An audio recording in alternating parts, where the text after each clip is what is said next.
Bem-vindos a Filhos da Europa, podcast da Rádio Observador em parceria com o Parlamento Europeu, onde conversamos com portugueses nascidos em 1986, o ano em que Portugal aderiu à então CE. 40 anos de história comum é o tempo de vida da convidada desta semana, Tatiana Faia, escritora e poetisa, recebeu o Prémio de Literatura PEN, categoria Poesia, em 2019. A Tatiana Faia é doutorada em Literatura Grega Antiga e é uma das editoras da Enfermaria 6, um projeto editorial que vamos também querer conhecer. Atualmente é investigadora e dá aulas numa escola de Oxford, no Reino Unido. Tatiana, bem-vinda! Olá, João, tudo bem? Olha, devo Tudo bem. começar por corrigir. Então, Tudo bem? tudo. Ainda faltam cinco meses para os 40 anos e, portanto, a Ah, minha juventude ainda não acabou. Vai com calma.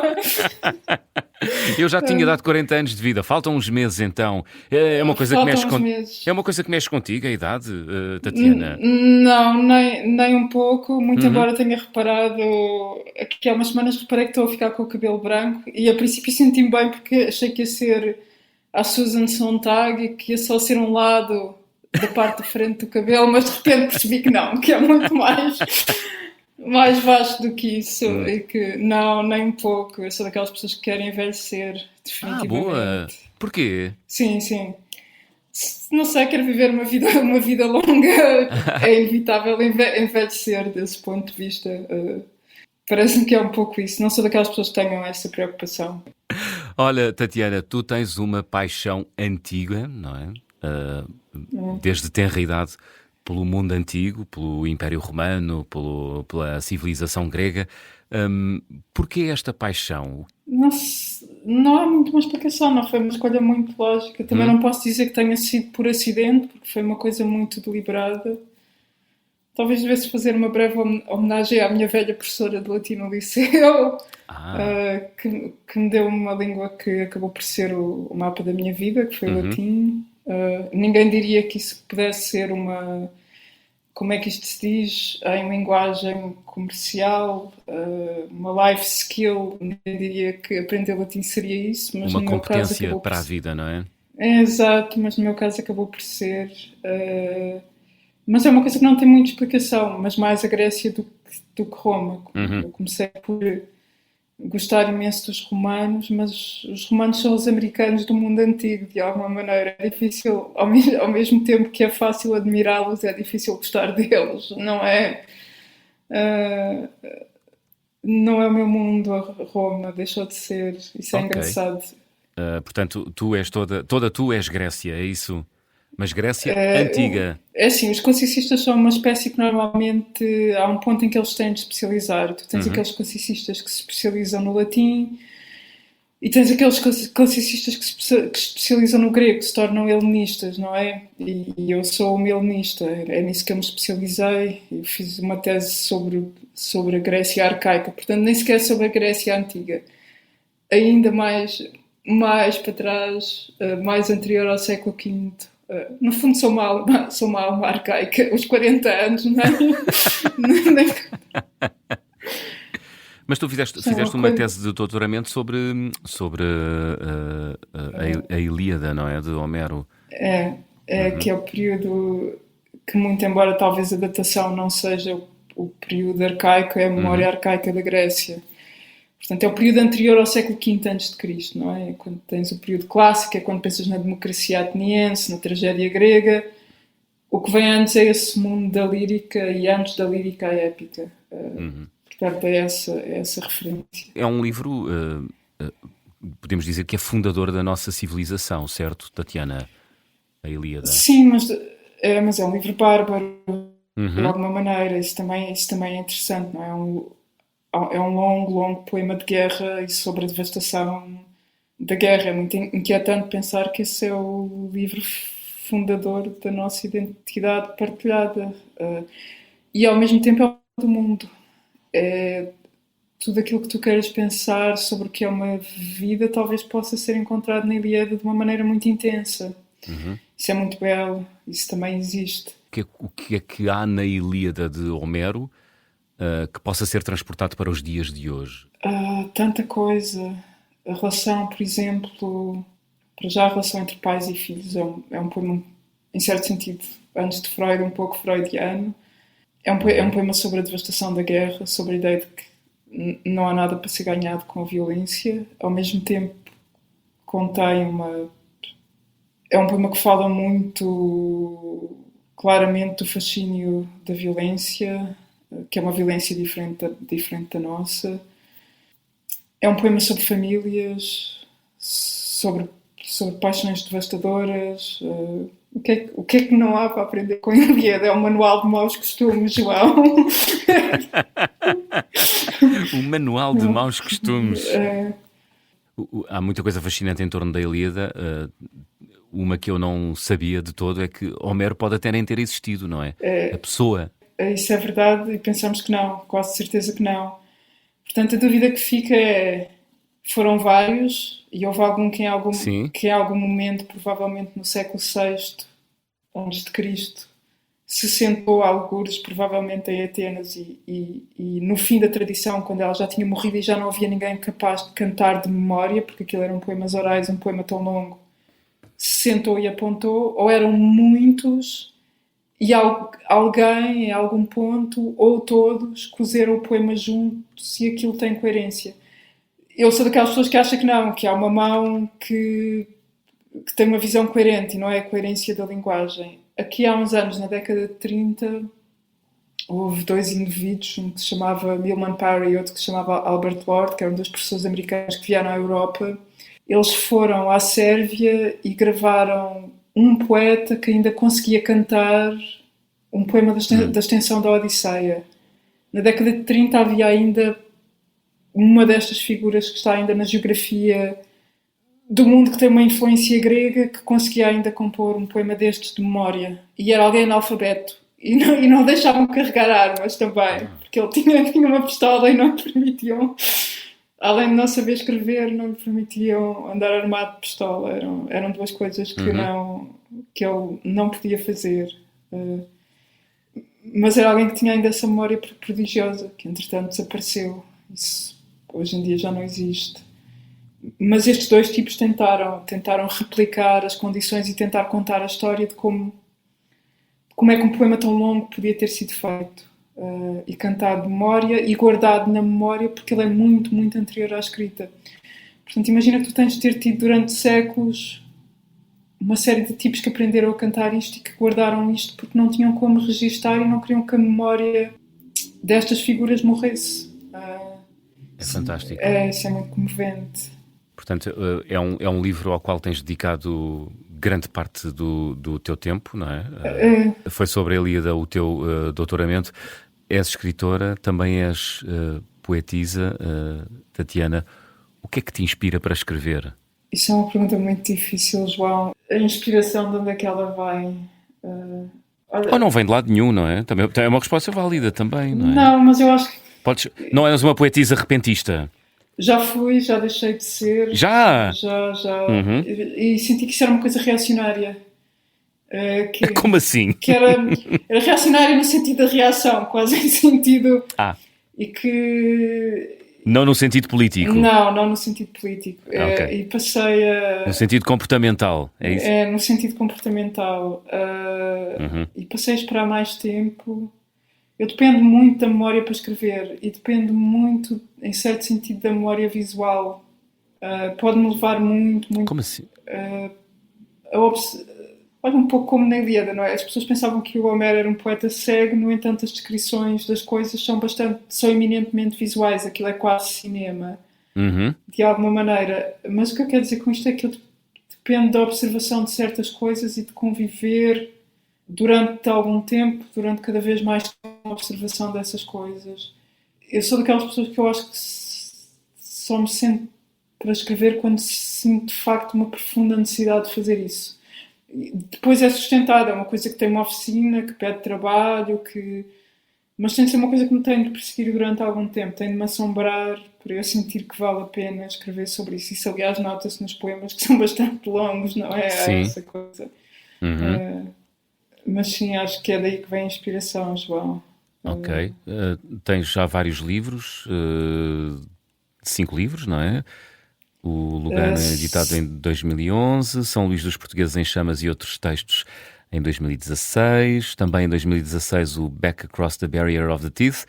E é a tua Isso é a tese, minha não é? Na tese. verdade, depois Isso esse não não conta. conta. É. Um quarto em Atenas, de 2018, e o Leopardo e Abstração, de 2020. Não tens E escrito, pois não. Falta um, diz. não, faltam-te vários, porque são 7 livros. Espera aí, deixa cá ver se eu consigo. O último é de quando? O último é deste ano, é o Recurso e Ah, Pobreza, ok. saiu em 2025. Uhum. Antes do Recurso e Pobreza saiu o Adriano em 2022 ou 23.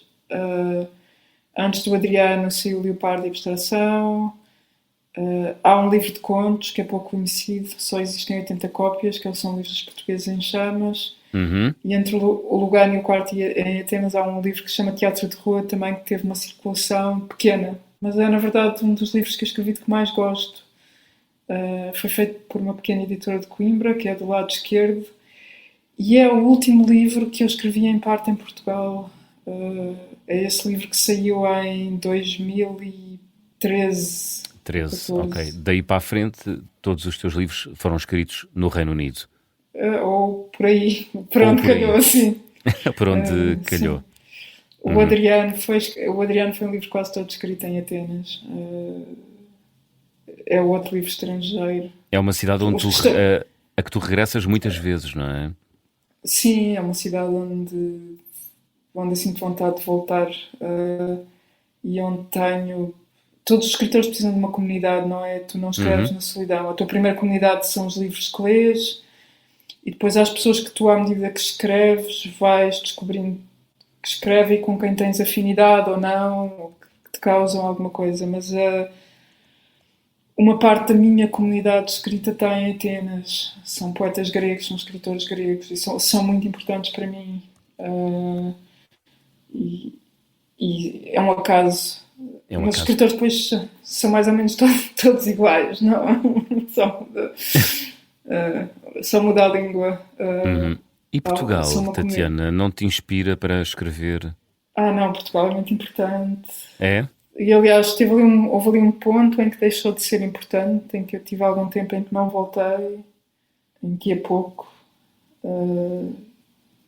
em que talvez tenha perdido a minha comunidade por aí, mas depois passou-me essa melancolia de perder as raízes, não é? Isso acontece e é muito importante. Tenho outra comunidade aí, tenho, portanto, várias comunidades em vários países.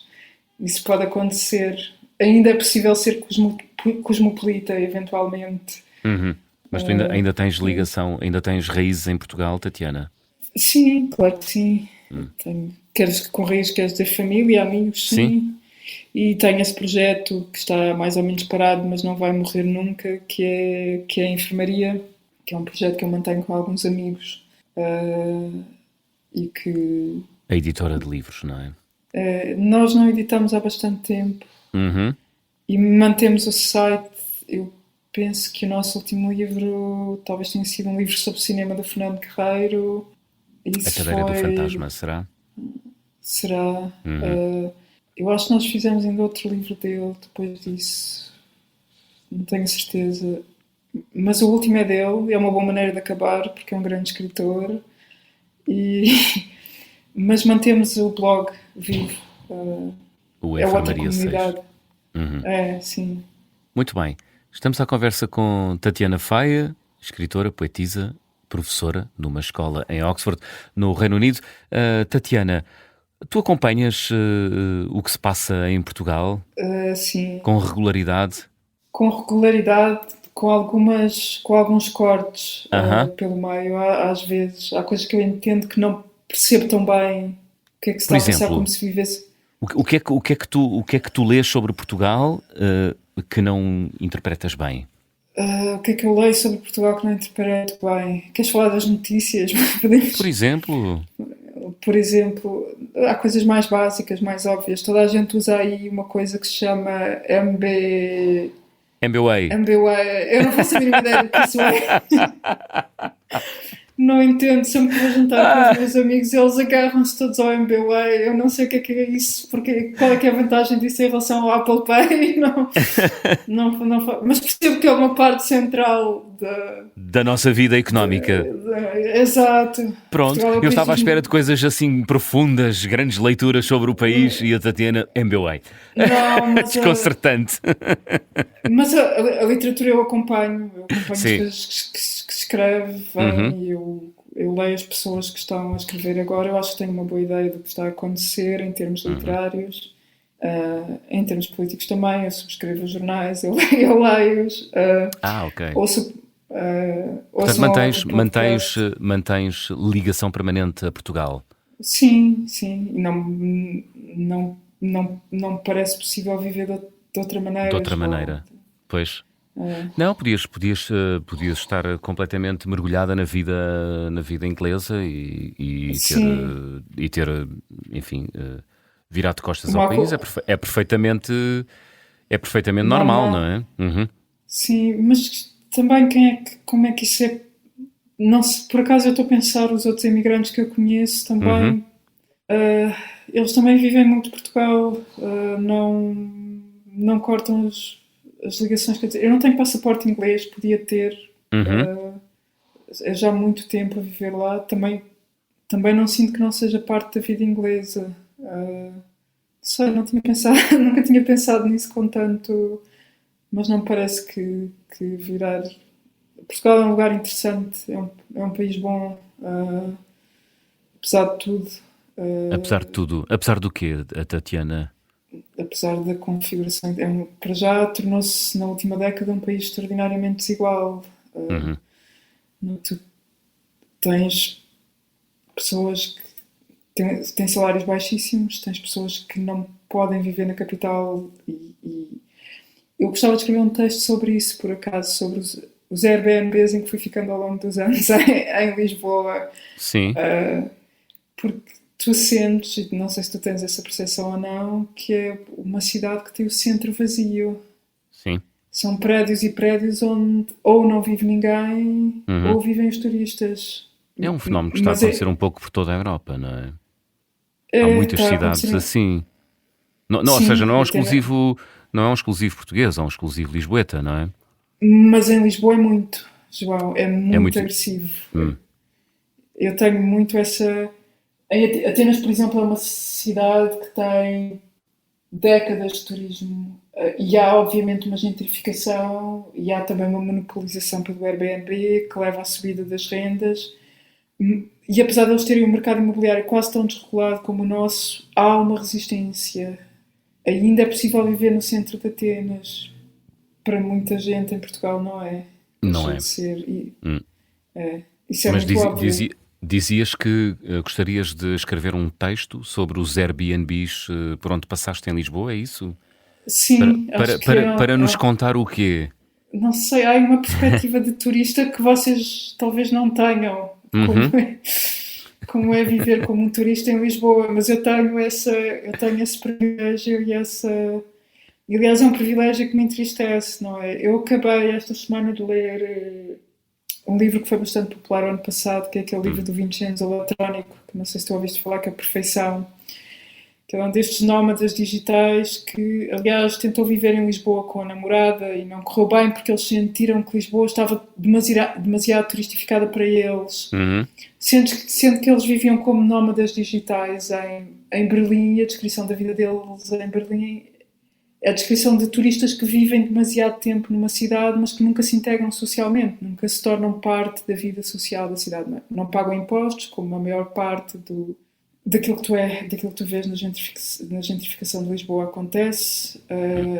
Não falam a língua, não entendem a cultura e não querem ver a cultura também, não é? Se tu entras em boa parte dos cafés de Lisboa, tu entendes isso muito rapidamente. Não é muito diferente de entrar num café em Londres ou em Copenhaga. Quer dizer, tens pontos de resistência, tens sítios onde isso não aconteceu, mas sentes muita diferença. O livro chama-se As Perfeições, não é? É talvez uma mudança que seria inevitável. Consideras que era inevitável? Perfeição, parece-me.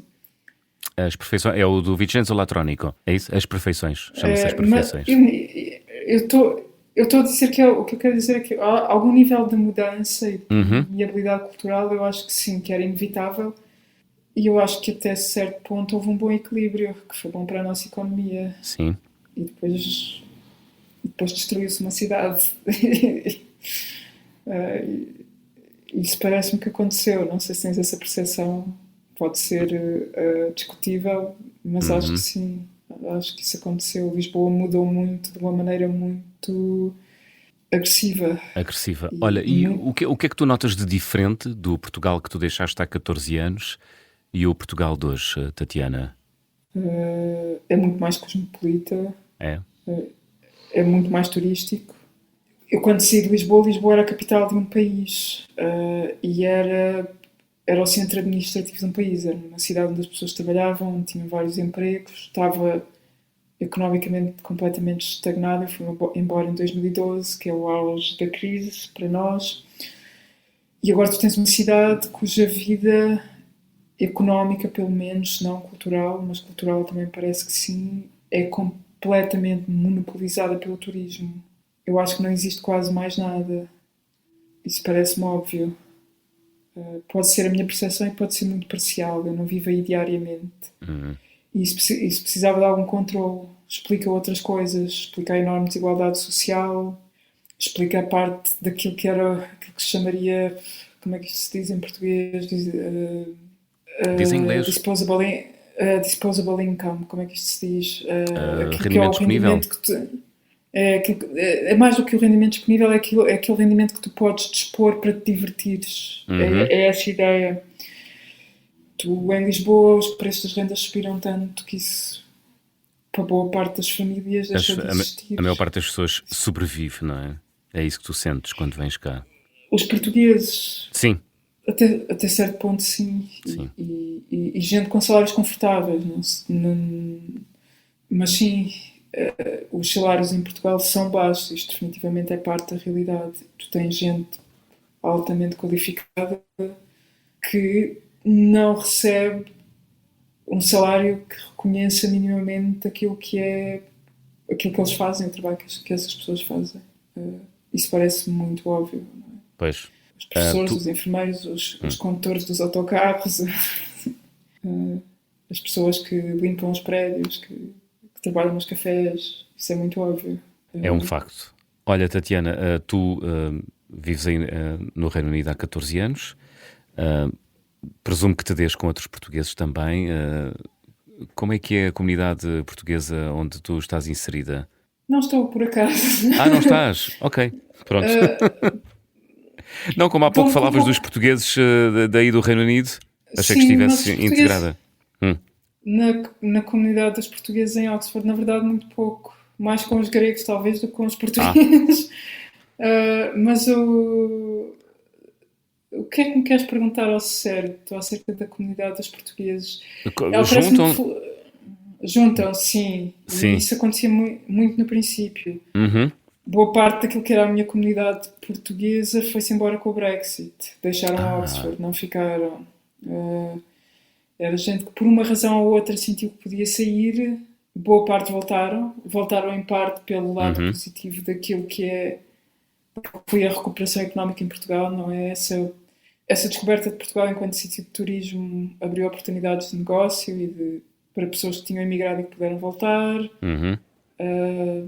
É uma comunidade engraçada dos portugueses, mas eu acho que é uma imigração diferente daquela que. A do passado, ah, não é? com- É, sim, Porque isso é. Mas agora também. temos. São os portugueses qualificados, com estudos. Sim, É, sim. Isso é a herança da democracia, não é? Do acesso à claro. educação. Hum.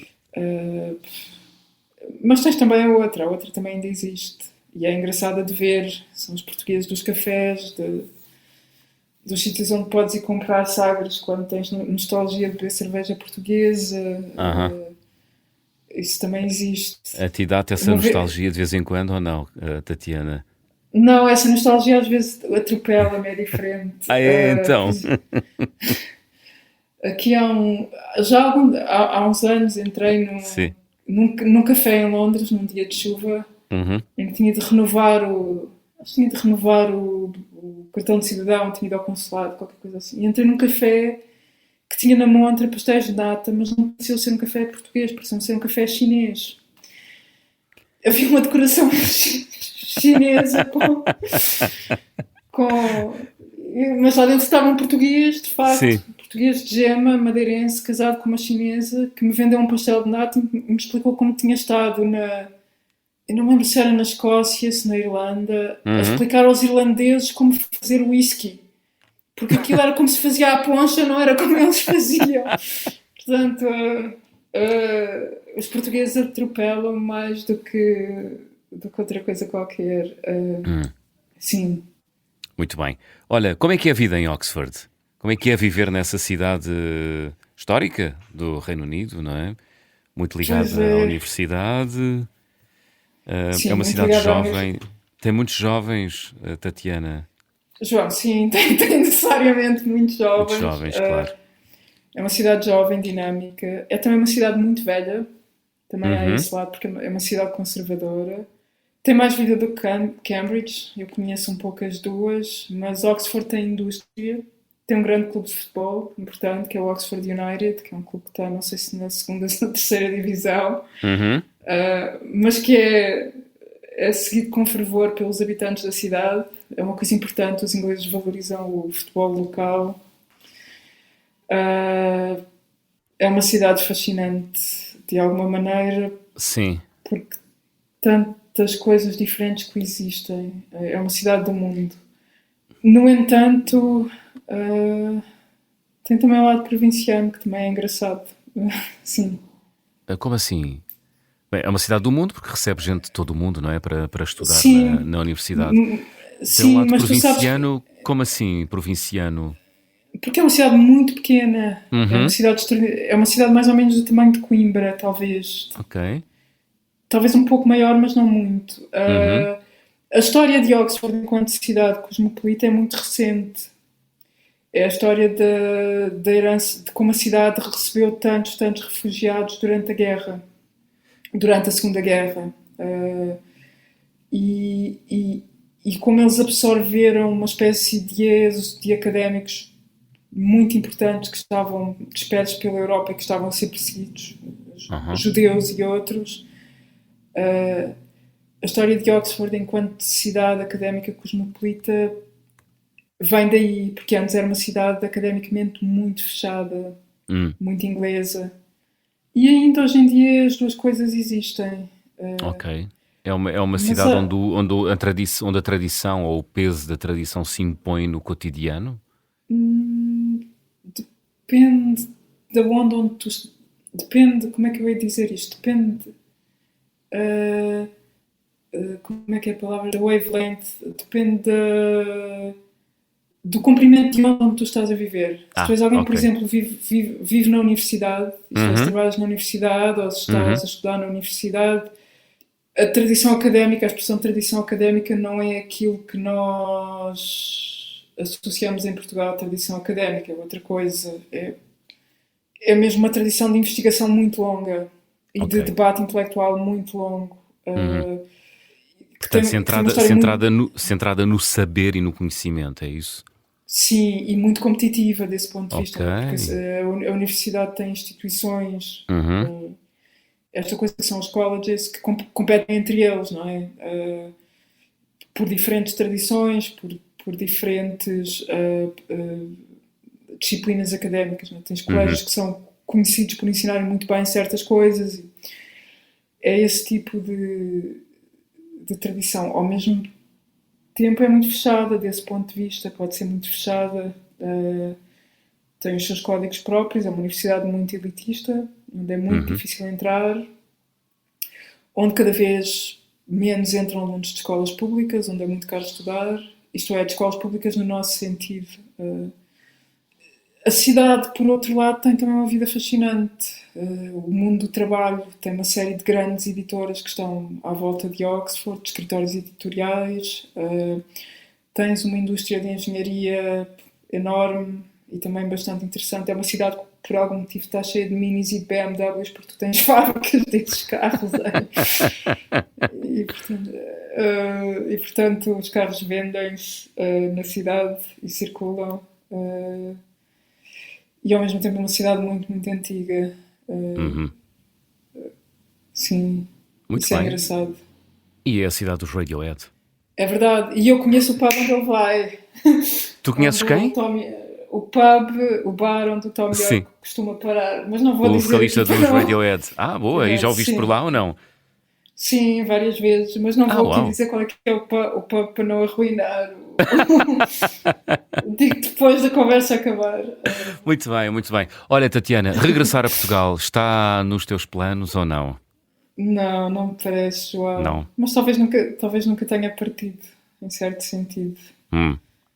Mas fisicamente, Enriquece. viver em Portugal é uma coisa que não te atrai agora. Nem agora, nem no futuro. Não, É isso? não sei. Não é não atrair, eu sinto falta de Portugal. Agora, sou uma pessoa também que sou muito má a planear a minha vida. Nada do que eu. Há aquilo que eu posso fazer e há aquilo que eu não posso controlar, não é? Sim. Eu não planeei viver em Oxford, não foi uma coisa em que eu tivesse pensado com muito cuidado, foi uma coisa que aconteceu. Mas não parece provável. Ao mesmo tempo, ter emigrado é uma coisa que enriqueceu a minha vida extraordinariamente. Sim. Inglaterra é um país grande, é um país onde acontece muita coisa, que está no centro.